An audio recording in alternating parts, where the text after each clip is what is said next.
How's it going, Ram fans? I'm Ethan Bird. And I'm Jessica Mendoza. And we're out here at War Memorial Stadium in Laramie, Wyoming for a cold one. It's very cold.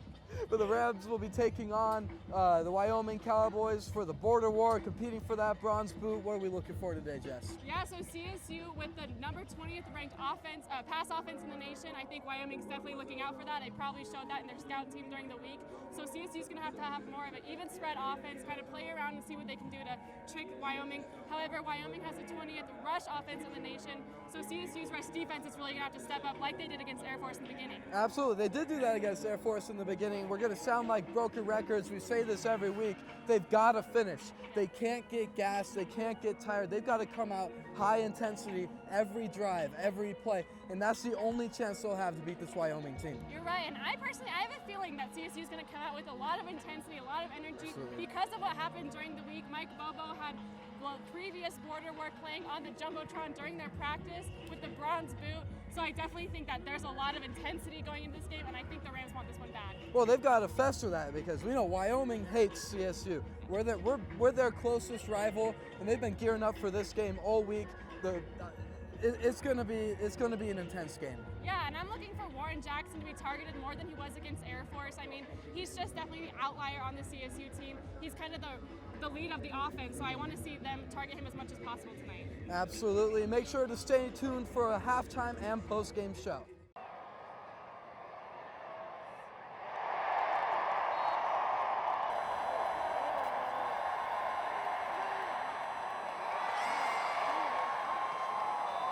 The Browns pass complete.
How's it going, Rams, and welcome to your halftime report. The Rams and the Cowboys are currently tied at 7-7 at halftime. What's it looking like, Jason?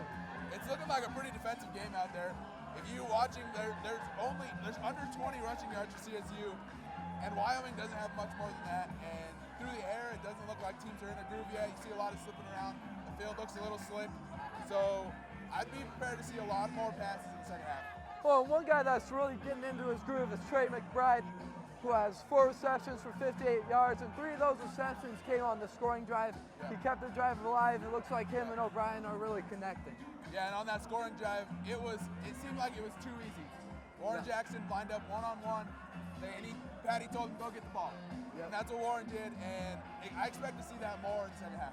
Absolutely. It's getting pretty chippy. It is. It's getting pretty chippy. Yeah. 3 unsportsmanlike conduct calls already. A targeting call. Bates getting ejected. Oh, yeah. Bates. Well, it's only going to get more crazy, so stay tuned for your post-game report.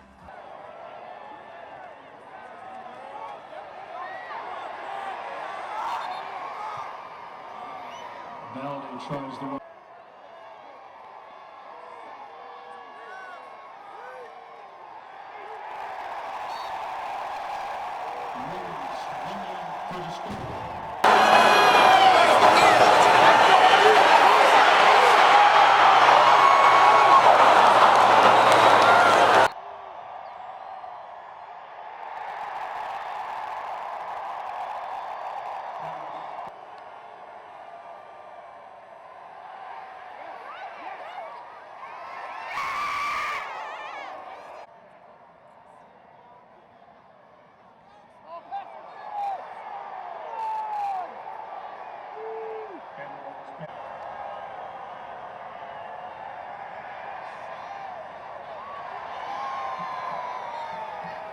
Bryant's pass.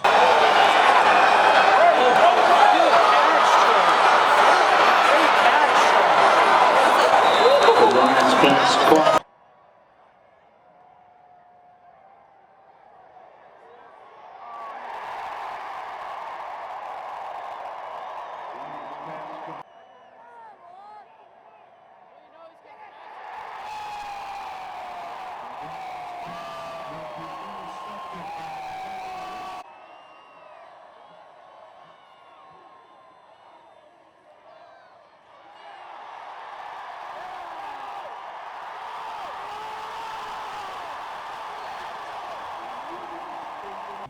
Welcome to the post-game report. Jessica Mendoza here with Ethan Bird, and the Rams just fell to Wyoming for their 4th consecutive loss in the border war, 17-7. Ethan, this was such a defensive battle tonight. Oh yeah, I mean, the final game temperature was 10 degrees, and that was just as cold, if not colder, than CSU's offense. Nothing was clicking. Yeah. Didn't seem like Patrick O'Brien could click with Warren Jackson, Dante Wright, Trey McBride. It just wasn't clicking on the offensive side. The rushing game wasn't great. What did you see out of all that? Yeah, personally, I think I would have liked to see CSU throw the ball a little bit more. Yeah. However, you're right. They were having some issues out there. Warren Jackson, only 95 receiving yards. Trey McBride close behind him. But, I mean, Mike Bobo said nothing really surprised him tonight. This was what they were expecting from Wyoming.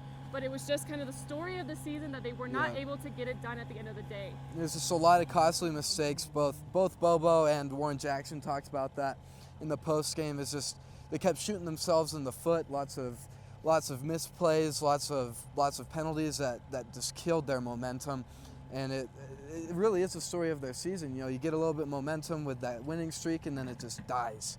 It's just tough to watch. Absolutely, and as CSU's offense kind of get going, their defense did play very well. They did a good job stopping Wyoming on the run, who has a really good run game. Manny Jones ended the game with 9 tackles, leading for CSU. But the guys talked a lot after the game about how they're going to try to keep their hopes up going into their last game against a very good Boise State team. Yeah, and that game's going to be next week, day after Thanksgiving on Friday. It's going to be senior day. They talked about how they want to get one last win for these seniors. We'll be covering that. And with that, I'm Ethan Bird. And I'm Jessica Mendoza. Thank you so much for tuning in. Have a great night.